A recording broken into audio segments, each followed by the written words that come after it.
నేను ఒక 7-8 ఏళ్ళు ఉద్యోగం చేసిన, అవతల మాట్లాడేటోడు రాహుల్ గాంధీ ఉద్యోగం చేసిండు ఎక్కడైనా దేశంలో, ప్రపంచంలో ఎక్కడైనా, రేవంత్ రెడ్డి చేసిండా? నేను ఉత్తానే అట్లండి మజాక్ కోసం చెప్తాను. ఉద్యోగం చేస్తే ఇంటర్వ్యూలకు అపేర్ అయితే దాని బరువు ఏందో, బాధ్యత ఏందో, పరీక్ష రాస్తే దాని కథ ఏందో మాకు తెలుసు. నేను పోటీ పరీక్షల్లో నేను మొత్తం ఆల్ ఇండియా ఎంట్రన్స్ రాసి ఎంఎస్సీ చదివిన బయోటెక్నాలజీ పూణే యూనివర్సిటీ, జీమాట్ రాసి న్యూయార్క్లో పోయి ఎంబీఏ చేసిన తర్వాత ఇంటర్వ్యూలు అపేర్ అయ్యి నేను ఉద్యోగం సంపాదించాను. నాకు మా అయ్యే చెప్పలే, అమ్మ చెప్పలే, ఎవరు సిఫారసు చేయలే, నా అంతటి నేనే సంపాదించుకుని ఇవన్నీ.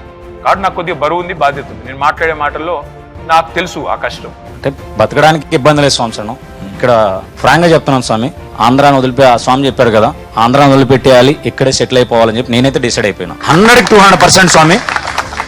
మీ గవర్నమెంట్ అనేది చాలా బాగా నచ్చింది. మీరు చేసినంత డెవలప్మెంట్ అసలు మన దేశంలో హైదరాబాద్ అవుతున్నంత డెవలప్మెంట్ ఏ స్టేట్ డెవలప్మెంట్ అవ్వట్లేదు. హార్ట్ఫుల్ గా చెప్తున్నాం ఇది మాత్రం. పొలిటీషియన్ అవ్వకుండా ఉంటే ఏమయ్యేవారు? అన్ని కొంచెం అంటే పొలిటీషియన్ కాకపోతే ఏమన్నా మామూలుగా సినిమాల ప్రభావం ఎక్కువ ఉండి రౌడీ వాళ్ళు అవుతుంటున్నాయి, అట్లాంటి ఆలోచనలు ఉండే. నెల్లూరు మాది, హైదరాబాద్లో ఒక ఇల్లు ఉంటే బాగుంటుందని 2018 నుంచి అనుకుంటున్నాం. అట్లా వెతుకుతా వచ్చి ఇక్కడ తీసుకున్నాము. సో మేము ఏంటి అని తెలుసుకునే లోపల ఇక్కడికి వచ్చేసరికి కూల్చివేతలు జరుగుతున్నాయి. ఇంకా మేము మళ్ళీ హైదరాబాద్కి రాదలుచుకోలేదు, ఇక్కడ ఏ ల్యాండ్ కొనాలనుకోవట్లేదు.